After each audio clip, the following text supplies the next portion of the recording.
अरे मेघा, रिया और चिराग भैया का झगड़ा चल रहा है, इसलिए तो नहीं आ रही है। ऐसा कुछ भी नहीं है। कितना खाती है तू? फिर भी मेरा फिगर मेंटेन है, खुद को देखो। चिप्स खाकर और भी नमकीन होती जा रही हो। वर्षा और मेघा रायवाची बहनें, अरे काम करते ना, हम लोग भी अपना नाम बदलकर बादल और मेघ रख लेते हैं, चारों मिलकर बिजलियां कड़काएंगे। भाई मजा आ जाएगा। हाय हाय।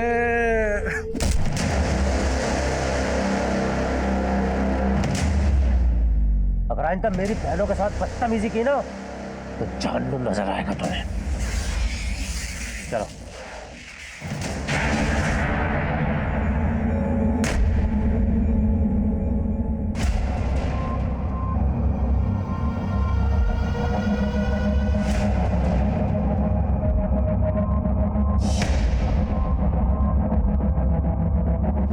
ये यहाँ क्यों आया? चिराग, तमीज से पेश आओ। चाचा है वो तुम्हारे। चिराग बंद करो ये सब। चाचा जी के बारे में ऐसी कोई गलत बात नहीं सोचनी चाहिए तुम्हें। मुझे क्या सोचा और क्या नहीं सोचा अच्छी तरह पता है जीजा जी। अब मैं बच्चा नहीं रहा।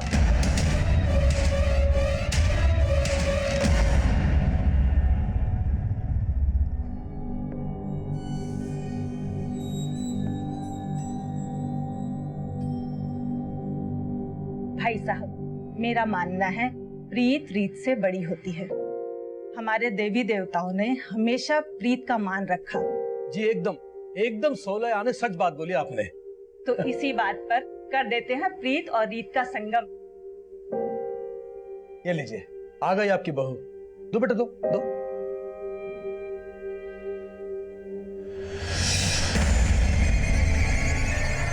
चाय इधर है। क्या? Thank you.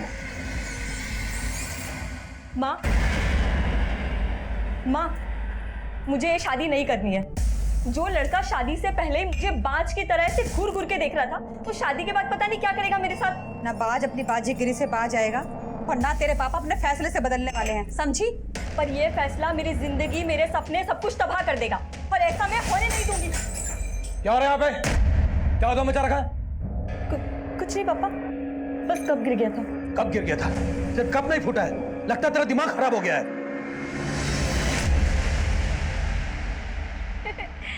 Very funny. ऐसे जोक्स तुम कहाँ से ढूंढ के लाते हो? पर अब जोक नहीं, मैं एक सीरियस बात करना चाहता हूँ तुमसे। कैसी बात? क्या तुम्हारा सच में कोई पास्ट नहीं है? तुमने मुझसे कुछ छुपाया है? जो बातें मुझे तुम्हें बतानी चाहिए थी मैं पहले ही बता चुकी हूँ। सच में मेरा कोई पास नहीं था। एनीवे, मैं तुम्हारे लिए एक गिफ्ट लेके आया। इसमें क्या है? ये ड्रेस पहन लो ले, मेरी खातिर।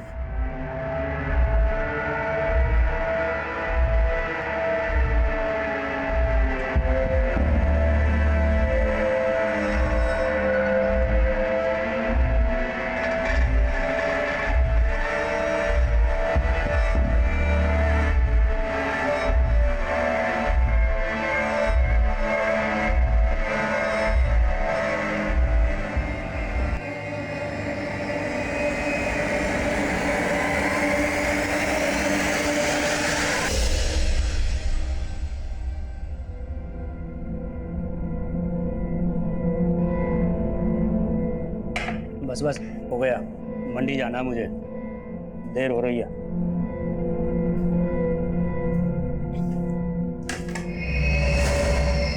भाभी, आप यहाँ खुश नहीं हो ना?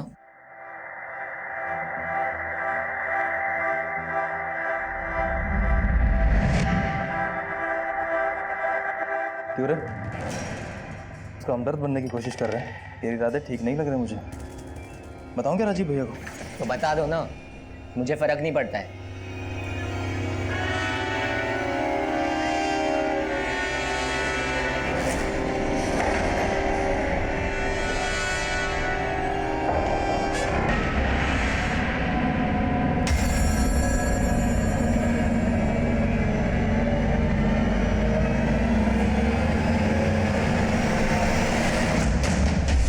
भैया, रिया भाभी का कॉल आया था, आप उनका कॉल नहीं पिक कर रहे हो? कोई झगड़ा वगड़ा हुआ है क्या उनसे? रुको, मैं रिया भाभी को कॉल कर रही हूँ, आप उनसे। कोई जरूरत नहीं, मैं बात कर लूंगा से।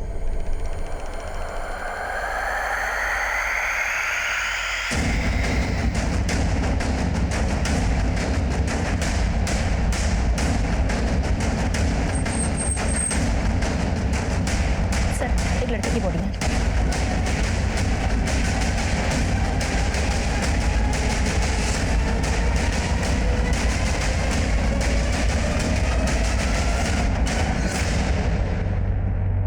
चिराग त्यागी।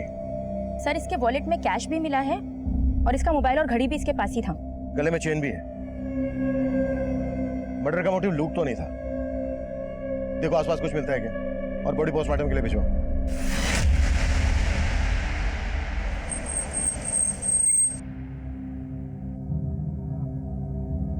हमें चिराग की लाश एमसीडी पार्क के पास एक खाली प्लॉट में मिली। आप लोगों से चिराग कुछ कहकर गया था कि कहाँ जा रहा है? चिराग भैया ने तो कुछ बताया नहीं था, पर हो सकता है वो रिया भाभी से मिलने गए हो। रिया भाभी? चिराग शादीशुदा था? नहीं सर, चिराग भैया की शादी होने वाली थी। रिया चिराग भैया के फियांसे हैं। मॉर्निंग में मुझे रिया भाभी का कॉल आया था। वो बोल रही थी कि चिराग भैया उनका फोन पिक नहीं कर रहे हैं। भैया, रिया भाभी का कॉल आया था, आप उनका कॉल नहीं पिक कर रहे हो? कोई झगड़ा वगड़ा हुआ है क्या उनसे? रुको, मैं रिया भाभी को कॉल कर रही हूँ, आप उनसे। कोई जरूरत नहीं, मैं बात कर लूंगा से। जब भैया गए थे तब उनका मूड भी काफी ऑफ लग रहा था।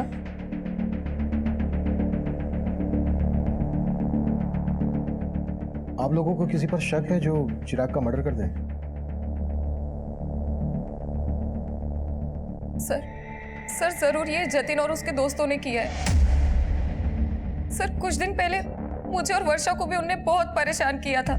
इतना कुछ हो गया, आप लोगों ने पुलिस कंप्लेन क्यों नहीं की? चिराग भैया को लगा कि वो दोबारा ऐसी हरकत नहीं करेंगे।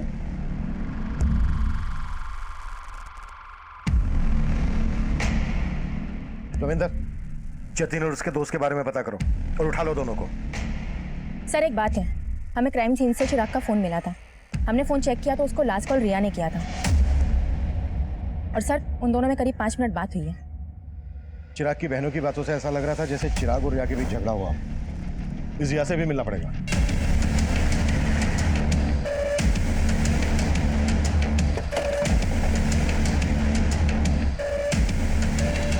सर, चिराग मुझसे नाराज था, इसलिए वो मेरा फोन पिक नहीं कर रहा था।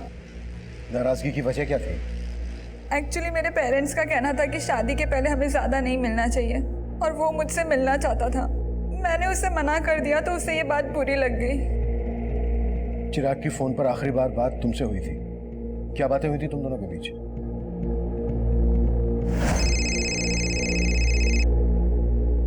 सो फाइनली तुमने मेरा फोन उठा लिया। मैंने उससे मिलने के लिए मना लिया था और उसने हाँ भी कर दी थी। तो तुम चिराग से मिली थी? नहीं सर, पर हम मिलने वाले थे। उसने मुझे एमसीडी गार्डन के पास मिलने के लिए बुलाया था। मैंने उसका बहुत वेट किया, लेकिन वो आया ही नहीं मिलने। हमें चिराग की लाश एमसीडी गार्डन के पास ही एक खाली प्लॉट में मिली थी। क्या तुम वाकई में उससे नहीं मिली थी या फिर कुछ छुपा रही हो हमसे? नहीं सर, चिराग सच में मुझसे नहीं मिला था।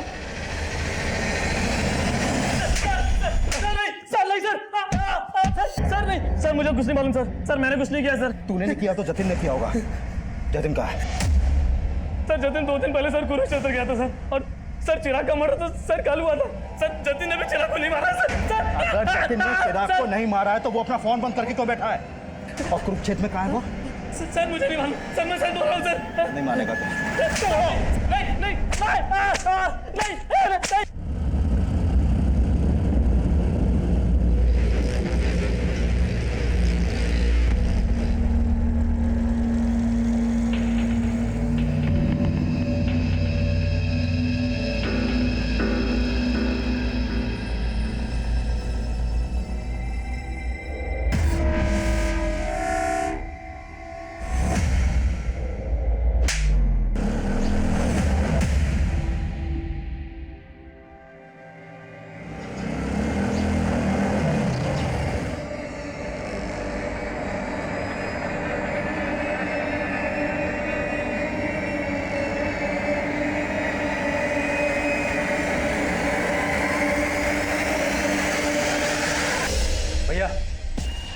भाई के सामने मुझे थप्पड़ मार के अच्छा नहीं किया। मैं चप्पल बाहर खोल के घुसा था। अरे चप्पल गई बाहर में, हमने तय किया था ना, वो सिर्फ मेरी है।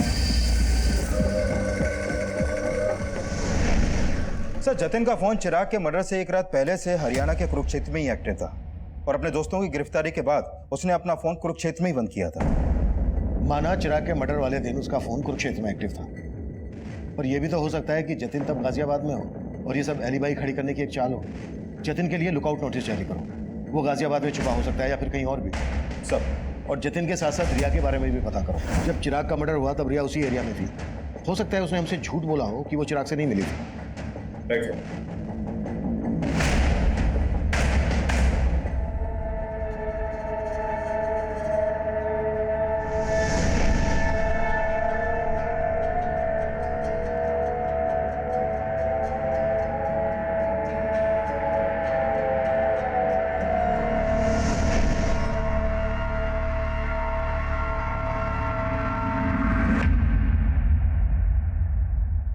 पानी पियो, लो पानी पियो।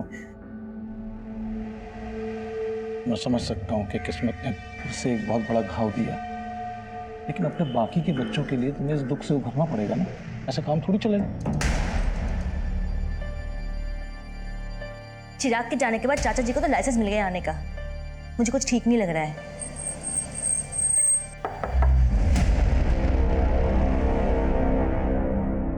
हम जतिन की तलाश कर रहे हैं, लेकिन हमें रिया के बारे में भी कुछ बातें जाननी है। चिराग रिया को कब से जानता था और क्या उन दोनों की लव मैरिज होने वाली थी? नहीं सर, उसका रिश्ता तो हमने ही करवाया था। दरअसल रिया मेघा और वर्षा के साथ एक ही स्कूल में थी। रिया और मेघा तो बचपन की दोस्त हैं। उसके घर वालों को हम बहुत अच्छे से जानते हैं। तो क्या चिराग इस शादी से खुश था? हाँ सर, ये शादी उसकी मर्जी से ही हो रही थी। आप ये सब क्यों पूछ रहे हैं? आपको क्या रिया पे शक है? मतलब मुझे पता लगा कि चिराग जब मिलने गया था रिया को तभी ये सब। आप क्या लगते हैं चिराग के? जी मैं चिराग का जीजा हूँ। वैसे रहते कहाँ हैं? जी मैं इसी घर में रहता हूँ, यही। नहीं, और आप? मैं चिराग का चाचा हूँ सर। चिराग मेरी भाभी का इकलौता बेटा था। उसके बिना ये घर सर, उसके गुनाहगार बचने नहीं चाहिए सर। दोषियों को सजा दिलाना हमारी ड्यूटी है, आप चिंता मत कीजिए।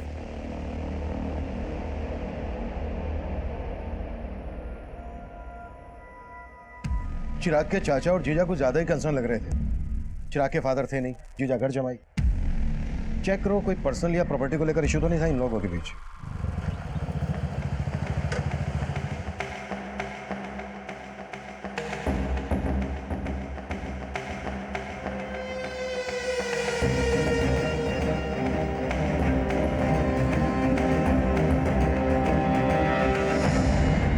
सर, रिया के कॉल रिकॉर्ड में ऐसा कोई क्लू नहीं मिला कि उसका किसी और लड़के से कोई अफेयर हो। रिया के पड़ोसी और बाकी रिश्तेदारों से पता करो, शायद कोई क्लू मिल जाए। सर, कुरुक्षेत्र पुलिस से जतिन से जुड़े एक और आपराधिक मामले के बारे में पता चला है। सर, जिस दिन चिराग का मर्डर हुआ था उसी दिन जतिन ने कुरुक्षेत्र से एक बाइक चुराई थी। कुरुक्षेत्र पुलिस भी जतिन को ढूंढ रही है। हो सकता है जतिन उसी बाइक से गाजियाबाद आया हो। लेकिन सर, क्राइम सीन के आसपास के सारे सीसीटीवी फुटेज हमने खंगाल डाले थे। उनमें जतिन ने जो बाइक कुरुक्षेत्र से चुराई थी वो कहीं नहीं देखी गई। सर, हो सकता है वो बाइक सोनीपत में हो। सोनीपत? हाँ सर, क्योंकि लास्ट टाइम जब चिराग ने रिया को कॉल किया था तब उसका फोन सोनीपत में ही एक्टिव था। ये भी तो हो सकता है कि चिराग का मर्डर सोनीपत में किया गया हो और पर्पसली उसकी बॉडी को एमसीडी गार्डन के पास लाकर डंप कर दिया गया हो। चिराग का फोन सोनीपत में जहां जहां एक्टिव था वहां के सीसीटीवी खंगालो और चिराग की फैमिली से भी पता करो कि वो सोनीपत क्यों गया होगा। पता किया सर, लेकिन उन्हें इस बारे में कुछ नहीं मालूम है। लेकिन चिराग के चाचा रमाशंकर सोनीपत से कुछ 50 किलोमीटर दूर पानीपत में रहते हैं। चाचा के खिलाफ कुछ मिला? फिलहाल तो नहीं सर, लेकिन हम पता कर रहे हैं। और ये भी पता लगाओ कि जतिन का चिराग से जुड़े किन किन लोगों से कनेक्शन था। हो सकता है चिराग के मर्डर में जतिन को मोहरा बनाया गया।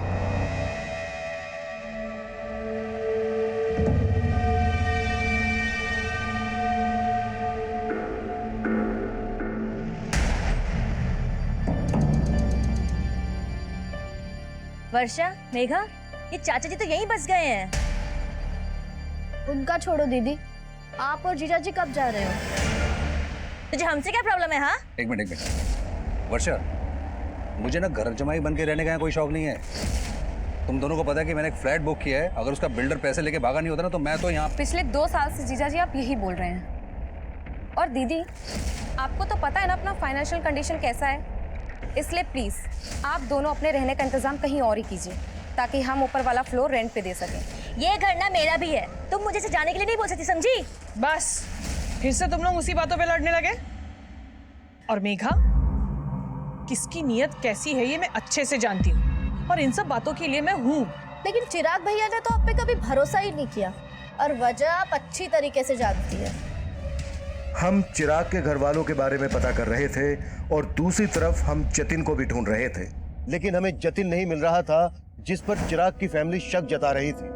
चिराग की मंगेतर रिया भी हमारे रडार पर थी, लेकिन इस केस से जुड़ा एक अलग ही एंगल तब हमारे सामने आया जिसने इस केस को अचानक से एक घुमाव दे दिया। सर, हमने उस दिन के सोनीपत के एरिया के सीसीटीवी खंगाले थे जब चिराग का फोन वहां पर एक्टिव था, लेकिन उसमें से किसी भी फुटेज में चिराग कैप्चर नहीं हुआ।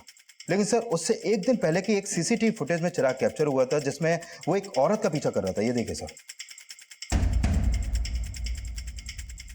कौन है ये औरत और चिराग क्यों और किस मकसद से इसका पीछा कर रहा होगा? प्रिया, औरत घूंघट में है, फिर भी चिराग के घर वालों को ये फुटेज दिखाओ, हो सकता है वहां से कोई हिंट मिल जाए। Right sir.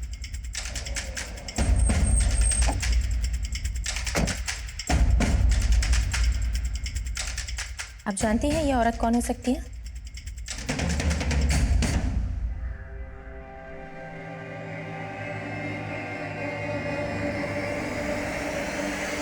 अरे नीच, जब मैं अंदर होता हूँ तब भी तू इसी तरह झांकता है? हाँ, झांकता हूँ, लेकिन आपकी तरह आपकी मशरूफियत में बाधा नहीं डालता।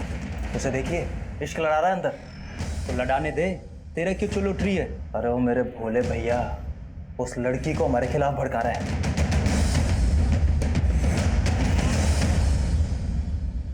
सर, चिराग की फैमिली इस औरत को आइडेंटिफाई नहीं कर पाई। वो लोग खुद कंफ्यूज है कि आखिर चिराग किसी औरत के पीछे क्यों जाएगा। सोनीपत के इस एरिया में पूछताछ जारी रखो, हो सकता है कि इसने कुछ विटनेस किया।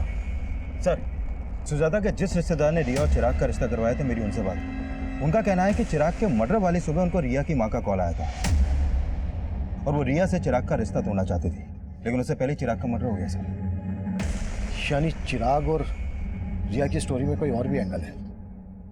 रिया की मदर ये रिश्ता तोड़वाना चाहती थी तो जाहिर सी बात है रिया को ये बात पता होगी, लेकिन रिया ने हमसे बताई नहीं।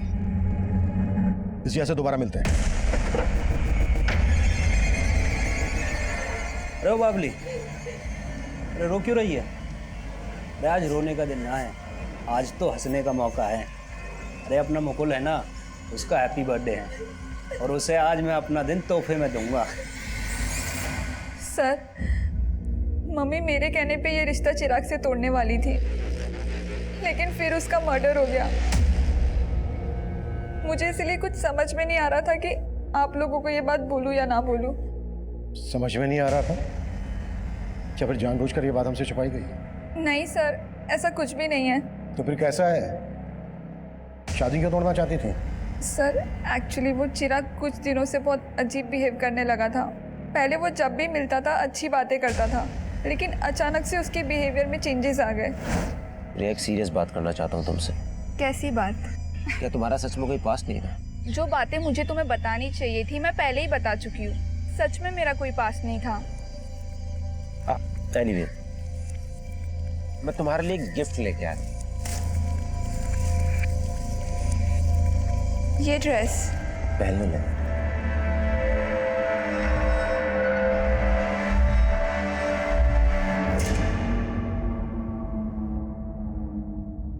सर, मुझे नहीं पता उसके मन में क्या चल रहा था, लेकिन उस दिन के बाद से वो बहुत अजीब अजीब सवाल करने लगा।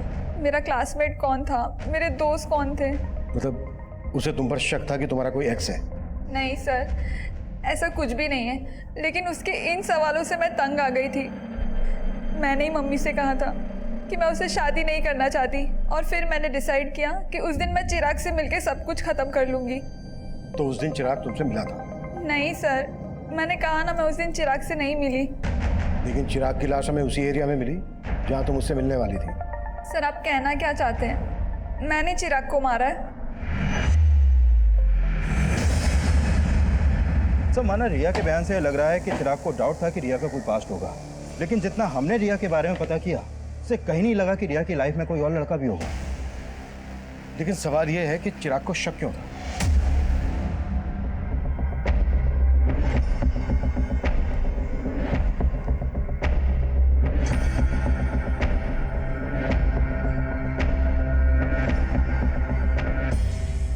सोनीपत में चिराग को इस औरत के पीछे जाते हुए देखा गया था।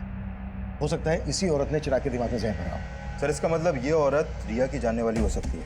करेक्ट। और हो सकता है चिराग को इस औरत की असलियत पता चल गई हो और इस औरत ने इस औरत की फोटो रिया और उसकी मदर को दिखाओ और सोनीपत में पूछताछ तेज कर दो। हमारे लिए जानना बेहद जरूरी है कि आखिर ये औरत है कौन। सर, क्या आप इसको जानते हैं?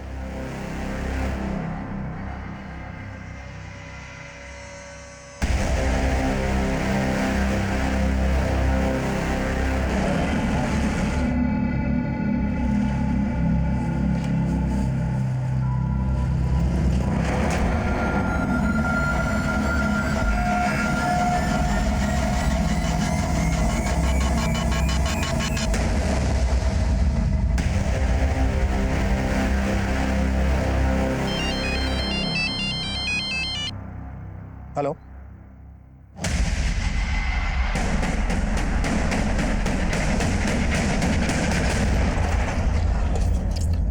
सर, जिस घूंघट वाली औरत को हम ढूंढ रहे थे, उस औरत को इस दुकान पे देखा गया। सर, वो औरत उस दिन यहाँ खरीदारी करने आई थी। सुनिए, जी? नहीं पहचाना? अरे चिराग। उसके बाद वो लड़का भी यहाँ से उस औरत के पीछे चला गया था।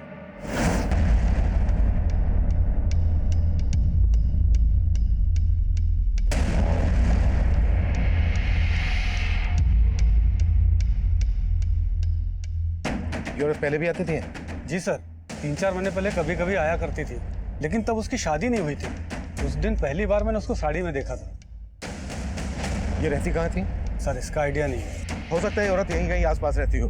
पूछताछ करो, कैसे भी करके पता लगाओ कि आखिर ये औरत है कौन। सर,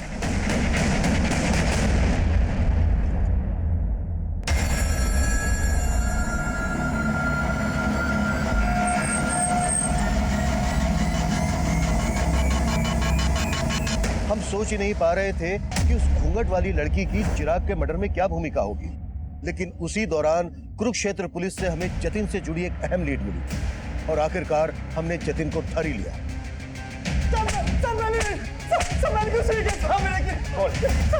चिराग को क्यों मारा? मैंने बिल्कुल नहीं मारा। लेकिन हमारी लगातार कोशिशों के बावजूद जतिन इस बात से इनकार करता रहा कि उसका चिराग के मर्डर से कोई लेना देना था। वहीं उस घूंघट वाली औरत की तलाश हमें एक ऐसे मकाम पर ले आई जहां हमारे सामने आया कि चिराग अपने सोशल मीडिया अकाउंट से उसके टच में था। वहीं उस लड़की का सोशल मीडिया प्रोफाइल उसका एक नया रूप लेकर हमारे सामने आया। साइबर सेल ने चिराग के फ्रेंड्सबुक अकाउंट को क्रैक किया है। सर, इसके अकाउंट में इस लड़की का प्रोफाइल रितु सिंह के नाम से है और चिराग के मर्डर से पहले तक इन दोनों के बीच में काफी चैटिंग हो रही थी। तुम रिया से शादी करके बहुत बड़ी गलती कर रहे हो। रिया का कई लड़कों के साथ अफेयर था और मेरे एक फ्रेंड को भी उसने धोखा दिया। तुम्हें विश्वास नहीं हो रहा है ना मेरी बात पर?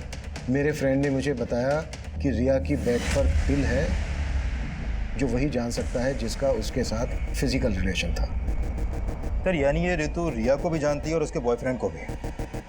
लेकिन रिया ने रितु का फोटो आइडेंटिफाई नहीं किया और ना ही उसकी बैकग्राउंड से हमें यह पता चला है कि रिया का किसी के साथ कोई अफेयर था। हो सकता है कि रितु रिया के खिलाफ चिराग को भड़का रही हो। चिराग ने अपने मर्डर से एक दिन पहले मैसेज किया था कि मैंने तुम्हें सोनीपत में देखा था लेकिन तुमने मुझे देखकर अनदेखा किया, और उसके जवाब में ये लिखती है, उस समय मुझे कुछ सूझा नहीं था, मैं तुमसे दोबारा मिलने के लिए तैयार हूँ। उसके बाद कोई चैटिंग नहीं हुई। सर, इसका मतलब चिराग इस लड़की से मिला होगा और जरूर चिराग के मर्डर में इसी लड़की का हाथ होगा सर। लेकिन इनकी चैटिंग से ऐसा लग नहीं रहा है कि सिर्फ ऑनलाइन फ्रेंड थे, शायद इससे कुछ ज्यादा था। May be affair. लेकिन सर, चिराग के कॉल रिकॉर्ड में तो ऐसे किसी भी रितु नाम की लड़की का कोई नंबर नहीं मिला है। लेकिन चैट से ऐसा लग रहा है कि इन दोनों के बीच सिर्फ चैटिंग नहीं होती थी, फोन पर भी बातें होती होंगी, शायद इंटरनेट कॉलिंग। मामला जिल्टेड लवर का लग रहा है। लुक, चिराग और ऋतु एक दूसरे को पसंद करते थे, लेकिन चिराग रिया से शादी करने वाला था, तो हो सकता है ऋतु को ये बात पसंद नहीं हो और इसलिए उसने रिया के खिलाफ चिराग के दिमाग में जहर भरा हो, और जब उसे लगा कि उसका प्लान फेल हो रहा है तो उसने चिराग को मरवा दिया। पर इस लड़की का प्लान तो ऑलमोस्ट सक्सेस हो ही चुका था सर, क्योंकि रिया चिराग को शादी के लिए मना ही करने वाली थी। लेकिन इससे पहले कि रिया चिराग से मिल पाती, चिराग का मर्डर हो गया। एक काम करो, ऋतु के बारे में सब कुछ पता करो।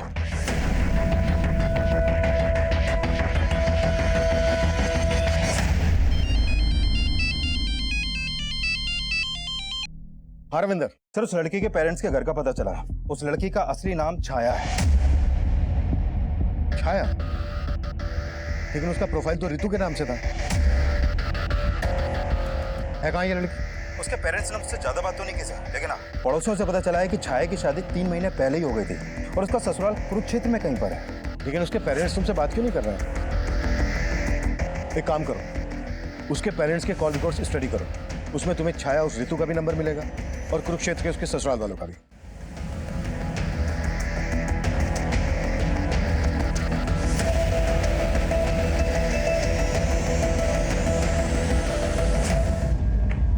सर, छाया के पेरेंट्स के कॉल रिकॉर्ड में छाया का नंबर तो मिला ही है, लेकिन उसके अलावा 2 नंबर और मिले हैं कुरुक्षेत्र के। ये देखिए सर, एक नंबर राजीव के नाम पे रजिस्टर्ड है और ये दूसरा अनीता के। कुरुक्षेत्र चलने की तैयारी करो। सर,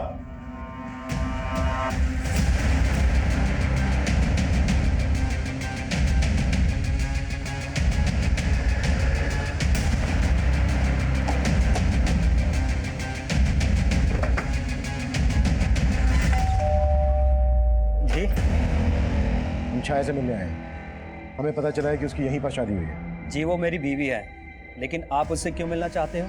हमें केस के सिलसिले में उससे बात करनी है। केस? कौन सा केस साहब? बुलाओ उसको, या हम उसी से बात करेंगे। नहीं, वो यहाँ पर नहीं है। तो फिर कहाँ है? 1 सप्ताह पहले यहाँ से भाग गई। भाग गई? जी, और अब हम उसके बारे में कोई बात भी नहीं करना चाहते हैं। धन्यवाद।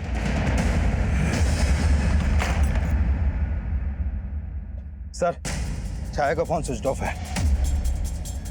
तो छाया का पति बोल रहा है कि 1 हफ्ता पहले ही छाया यहाँ से भाग गई थी। सर, मुझे लग रहा है ये जरूर उसे बचा रहा है। हो सकता है छाया के फादर राम सिंह को पता चल गया था कि हम छाया को ढूंढ रहे हैं। एक काम करो, छाया के फादर राम सिंह पे नजर रखो और ससुराल वालों पर भी। इनके बारे में सब कुछ पता करो। सर,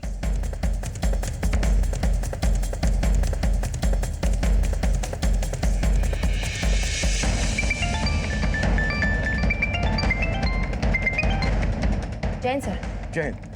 छाया के कॉल रिकॉर्ड्स आए? जी सर, वही स्टडी करी थी। सर, छाया का फोन 1 हफ्ते पहले सोनीपत में ही बंद हुआ था। भैया, जहाँ पर छाया के पेरेंट्स रहते हैं, हो सकता है छाया वहीं छुपी है। पता करो। जी सर। और सर, छाया के कॉल रिकॉर्ड के हिसाब से गाजियाबाद का एक नंबर मिला है जिस पर उसकी काफ़ी बातचीत होती थी। किसका नंबर है? सर, ये नंबर किसी जितेंद्र वशिष्ठ के नाम पर रजिस्टर्ड है। नंबर स्विच ऑफ है या एक्टिव है? सर, एक्टिव है। जितेंद्र को थाने बुलाओ। जी सर। सर, जितेंद्र वशिष्ठ आ गया है। बुलाओ।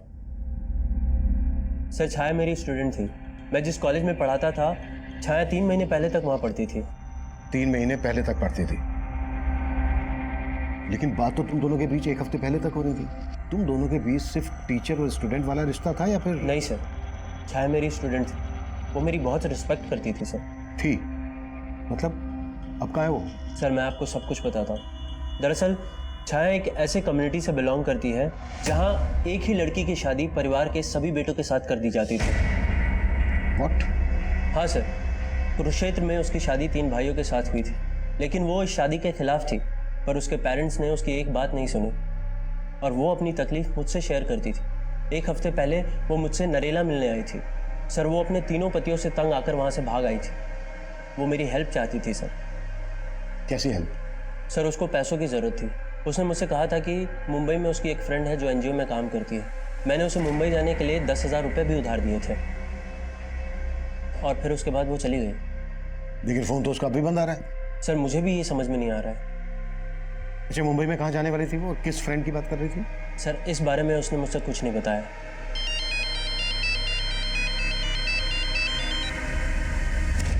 हाँ रविंदर। सर, सोनीपत पुलिस से एक चौंकाने वाली इंफॉर्मेशन मिली है।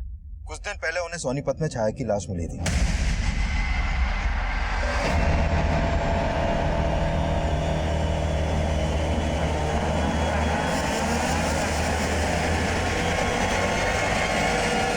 सर, सोनीपत पुलिस ने छाया का पोस्टमार्टम करवाया तो सामने आया कि छाया का मर्डर भी चिराग की तरह उसका गला दबा के किया गया था और उसकी मौत 1 हफ्ते पहले तभी हो गई थी जब उसका फोन बंद हुआ।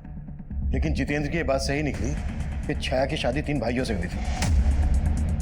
Right sir. और उस गांव में ऐसी कई औरतें हैं जिनके एक से ज्यादा पति हैं और सभी वहां के जमींदार हैं। सर, उस गांव की रीति के हिसाब से एक ही परिवार के सभी बेटों की शादी एक औरत से इसलिए करवाई जाती है ताकि जमीन का बंटवारा ना हो, लेकिन औलाद पैदा करने का हक सिर्फ बड़े भाई को होता है।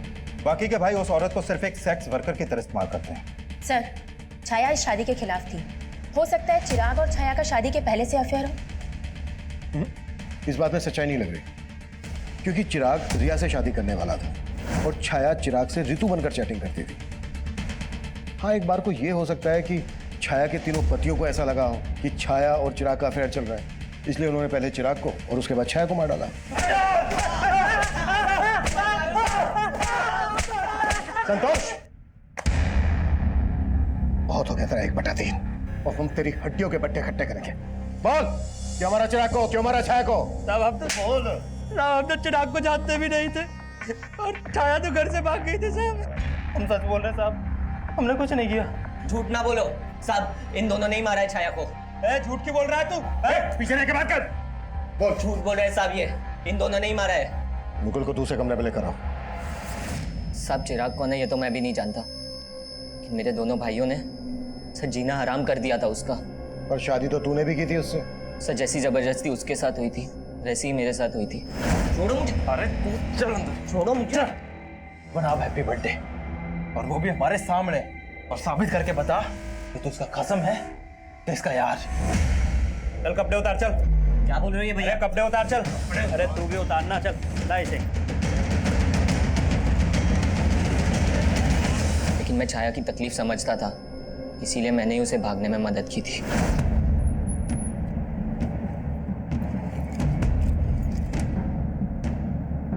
साहब, वो गाजियाबाद बोल के निकली थी, लेकिन मेरे दोनों भाई उसे बाद में ढूंढ रहे थे। सच सच बता दे, कहाँ भेजा तूने उसे? नहीं भैया, मैंने उसे नहीं भगाया है। मम्मी कसम, मैंने उसे नहीं भगाया है। मम्मी आप तो... सर, मुझे पक्का यकीन है उन्होंने उसे ढूंढ के मार दिया होगा। हमें पता चला है गाजियाबाद में वो अपने एक टीचर जितेंद्र से मिली थी, उससे 10,000 रुपये भी उधार लिए और वहाँ से सीधे मुंबई जाने वाली थी। मुंबई में उसकी एक फ्रेंड है जो एनजीओ में काम करती है। उसकी ऐसी किसी फ्रेंड को जानते हो जो मुंबई में रहती है? नहीं साहब, उसने तो बस मुझे इतना ही बताया था कि वो गाजियाबाद में अपने किसी दोस्त से मिलने जा रही है। इसके अलावा उसने मुझे कुछ नहीं बताया था साहब। सर, मैंने चिराग के कॉल रिकॉर्ड्स में एक नंबर आइडेंटिफाई किया है जिस पर उसकी काफ़ी बात होती थी। वो नंबर उसके दोस्त उमेश का है सर। सर, मैं और चिराग एक ही स्कूल में पढ़ते थे, हम दोनों काफ़ी अच्छे दोस्त थे। तुम्हें क्या लगता है चिराग का मर्डर किसने किया होगा? उसको नापसंद करने वाले उसके घर वाले भी थे। मतलब किसकी बात कर रहे हैं? सर, एक तो उसके चाचा, चिराग से उनकी बिल्कुल नहीं बनती थी, और मैं अपने जीजा से भी तंग आ गया था। उमेश। हाँ भाई। तो जीजा जी से ज्यादा ना अपनी बहन नीलम के लिए दुखी है। क्यों? अरे जीजा जी किसी काम के नहीं है। नौकरी ढूंढना तो दूर की बात, हमारे घर में आके बैठ गए। मैं दीदी की वजह से चुप हूँ, नहीं तो। सर, चिराग के जीजा की उनके घर पर भी नजर थी, और एक बार तो उन्होंने चिराग की माँ के गहने तक गायब किया। चिराग के जीजा ने चोरी भी की थी? हाँ सर, और कहानी ये बताई कि गहने किसी ने लूट लिया। मैं सुनार के पास से जब आया तो यहाँ पर आया, ये यहाँ पर ये एक आदमी मिला, इसने मुझे छुरा दिखाया, मैंने यहाँ से गहने लिए और वहाँ कहीं भाग गया वो। लेकिन चिराग ने कंप्लेंट करने से मना कर दिया था, क्योंकि उसे पता था कि अगर वह कंप्लेंट करेगा तो चिराग का जीजा ही झूठा साबित होगा और घर की बदनामी होगी। चिराग को अपने चाचा के साथ क्या प्रॉब्लम थी?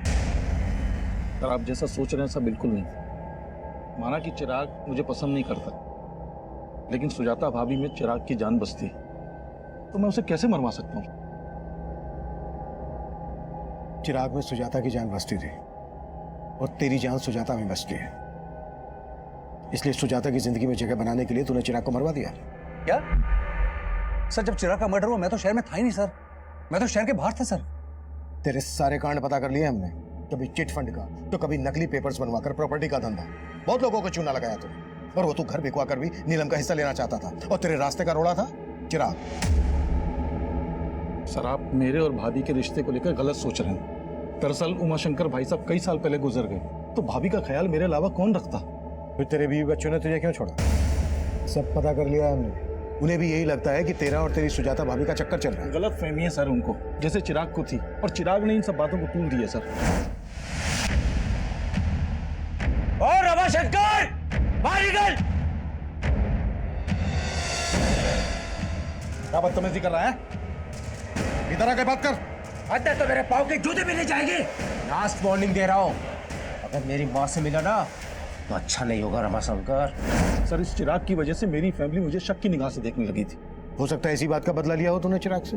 सर मैं मानता हूँ कि मैं बहुत घटिया आदमी हूँ, लालची आदमी हूँ, लेकिन ये चिराग के मर्डर में मेरा कोई रिलेशन नहीं है सर। मेरे और सुजाता भाभी के बीच में तेवर भाभी से पहले दोस्ती का रिश्ता है।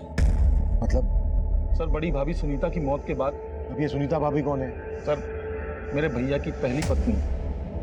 सर उनकी मौत के बाद भैया ने सुनीता भाभी की छोटी बहन सुजाता से शादी कर ली, ताकि उनके बच्चों को माँ का प्यार मिल सके। मतलब नीलम और चिराग तुम्हारी सुजाता भाभी के बच्चे नहीं है? नहीं सर, वो बड़ी भाभी के बच्चे हैं, लेकिन सुजाता ने मेघा और वर्षा से ज्यादा उन दोनों का ख्याल रखा। सर सुजाता जब शादी होकर यहाँ आई थी तो उसकी उम्र बहुत कम थी, तो भैया ने मुझे जिम्मेदारी दी कि मैं एक दोस्त की तरह उनका ख्याल रखूं। सर जो रिश्ता भैया ने बनवाया था ना, उसमें चिराग ने दिल खोल के कीचड़ उछाला है। सर आप हमारे परिवार का इतिहास निकलवा के सिर्फ हमारे जख्मों पे नमक छिड़क रहे हैं। सुजाता जी, हम सिर्फ अपनी ड्यूटी कर रहे हैं। तो सही जगह कीजिए ना ड्यूटी। मेरे बेटे के मर्डर में किसी घर वाले का नहीं बल्कि बाहर वाले का हाथ है। प्लीज प्लीज हमें तंग करना बंद कर दीजिए। सर छाया के कॉल रिकॉर्ड में मुंबई का एक भी नंबर नहीं मिला है, और ऐसा कोई लीड भी नहीं मिला है जिससे पता चले कि उसका कोई रिश्तेदार मुंबई में होगा। मतलब जितेंद्र ने झूठ बोला था हमसे? कुंडली निकालो उसकी। सर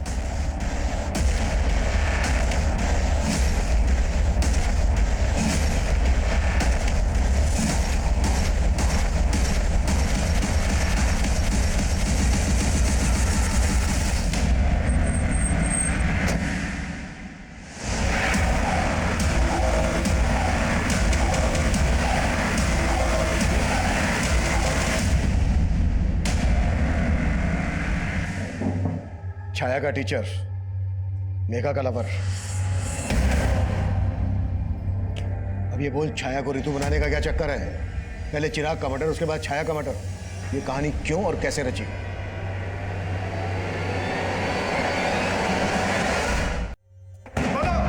बोलता हूँ सर। सर मेरा और मेघा का अफेयर चल रहा था सर, लेकिन हमारा ब्रेकअप हो गया था सर, क्योंकि मेरे पेरेंट्स ने जबरदस्ती मेरी रिश्ता कहीं और करा दिया था। लेकिन जब मेरी फादर की डेथ हुई तो मेघा मुझे सांत्वना देने आई। उसके बाद से सर हमारा फिर से मिलना चालू हो गया सर। और मेघा ने बताया कि इसके फादर के डेथ के बाद से नौकरी कंपैशन के आधार पर नौकरी किसी एक बच्चे को मिल सकती थी, और चिराग अच्छा खासा पढ़ा लिखा था, वो चाहे तो कोई दूसरी नौकरी कर सकता था, लेकिन नहीं, माँ ने ये नौकरी उसके नाम कर दी। मुझे लगा अगर मैं चिराग को मार दूंगी तो ये नौकरी मेरे नाम हो जाएगी। मुझे मालूम था छाया जितेंद्र की स्टूडेंट थी, इसीलिए जितेंद्र की मदद से हमने छाया की फोटो यूज की और ऋतु नाम की एक फेक प्रोफाइल बनाई और चिराग को फ्रेंड रिक्वेस्ट भेजी, और उसने वो रिक्वेस्ट एक्सेप्ट भी कर ली। धीरे धीरे हमारी नॉर्मल बातें होने लगी। फिर एक दिन चैटिंग के थ्रू चिराग ने मुझे कहा कि उसे रिया से शादी करनी है। बस इसी मौके का फायदा उठाकर मैंने चिराग को कहा रिया की फोटो भेजने के लिए, और फिर मैंने उसे लिखना शुरू किया कि मैं रिया को जानती हूँ, और फिर धीरे धीरे चिराग के मन में रिया के खिलाफ शक पैदा करवाया। और चिराग तुम्हारे उन मैसेजेस पर बिना सोचे समझे भरोसा करने लगा था? नहीं, मैं ऋतु बनकर कभी कभी किसी ऐप के जरिए उससे वॉइस कॉल करती थी। एक तरफ चिराग और रिया का रोज झगड़ा होने लगा, और दूसरी तरफ चिराग मुझसे बार बार मिलने की रिक्वेस्ट करने लगा। उसी दिन उसने छाया को सोनीपत में देख लिया, और छाया ने उसे देखकर जिस तरह से रिएक्ट किया उसे शक होने लगा। इसीलिए मैंने ऋतु बनकर उसे कॉल किया और उसे मिलने के लिए बुलाया। और तुम्हें पता था चिराग और रिया एमसीडी गार्डन में मिलते थे? इसलिए तुमने उसको वहीं पर मिलने के लिए बुलाया।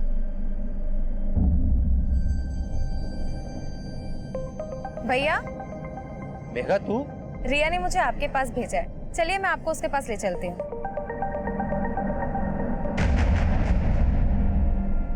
कहाँ है वो? भैया बस आती होगी। मुझे पता था आप लोग किसी ना किसी तरह छाया तक पहुंच जाएंगे। और इसलिए छाया को मैंने कहा कि तुम अपने पति को छोड़कर भाग जाओ, और उससे मैंने कहा कि मैं एक एनजीओ के बारे में जानता हूँ। और वो जब मिलने आई तो हमने। और ये तुमने सिर्फ नौकरी पाने के लिए किया? नहीं, ये बंटवारे के प्यार से थक गई थी मैं, तंग आ गई थी। हर वक्त नीलम, चिराग। सुजाता जी, चिराग और नीलम की सौतेली माँ थी, तुम्हारी तो अपनी माँ है, सगी। लेकिन क्या फायदा, वो तो उन दोनों से प्यार करती थी ना। पापा की मौत के बाद उनके पेंशन और पीएफ के 50 लाख रुपए मिले थे, लेकिन वो नीलम और उसके निकम्मे पति के घर बसाने में लगाना चाहती थी। लेकिन चिराग तो तुम दोनों बहनों से प्यार करता था। क्या करती मैं इसे प्यार का? माँ का सारा प्यार, प्रॉपर्टी, पापा के पैसे सब रख लेता वो। अगर तुम्हें लग रहा था कि तुम्हें तुम्हारा हिस्सा नहीं मिल रहा था, तुम्हारा हक मारा जा रहा था, तो कोर्ट का दरवाजा खटखटा सकती थी। ये सब करके मिल गया तुम्हें तुम्हारा हिस्सा, तुम्हारा हक। चिराग ने मेघा को कभी अपनी सौतेली बहन नहीं समझा, लेकिन वो इस दस्तक को नहीं भाप पाया कि जिस बहन की रक्षा के लिए वो किसी भी हद तक जा सकता है, वो बहन खुद उसकी भक्षक बन जाएगी। सुजाता की ये कोशिश कि वो चिराग और नीलम की अच्छी मां साबित होगी, उसे उसके ही बच्चों से दूर कर दिया। चिराग के लिए नफरत मेघा में एकाएक नहीं पनपी होगी, बल्कि सालों से पनप रही हो। तो क्या सुजाता ने मेघा के अंदर उबलते गुस्से को कभी नहीं भापा? या फिर उसे दस्तक मिली थी, लेकिन उसने उस दस्तक को महसूस नहीं किया?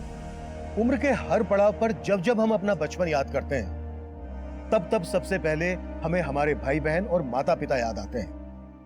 लेकिन बढ़ती उम्र के साथ साथ अपनी मासूमियत बनाए रखना आसान नहीं होता, क्योंकि अक्सर हमें यह गलत फहमियां जकड़े रहती हैं कि दुनिया में भोलापन नहीं बल्कि चालाकियां बिकती हैं। और कभी कभी हम इतना बदल जाते हैं कि इंसानियत हमें एक टूटा हुआ खिलौना और ईमानदारी झूठ लगने लगती है। हमें हमारे बचपन की मासूमियत हमेशा बचाए रखने की कोशिश करनी चाहिए, क्योंकि हमारी पूरी जिंदगी में हमारा बचपन ही वो मोती है जो हमें इंसानियत और रिश्तों को बनाए रखने की कीमत समझा सकता है। अब मैं सीनियर इंस्पेक्टर अभिमन्यु जिंदल आप लोगों से विदा लेता हूं। आपसे फिर मुलाकात होगी एक नए केस के साथ। देखते रहिए क्राइम पेट्रोल दस्तक। मकसद बताना नहीं, बचाना है।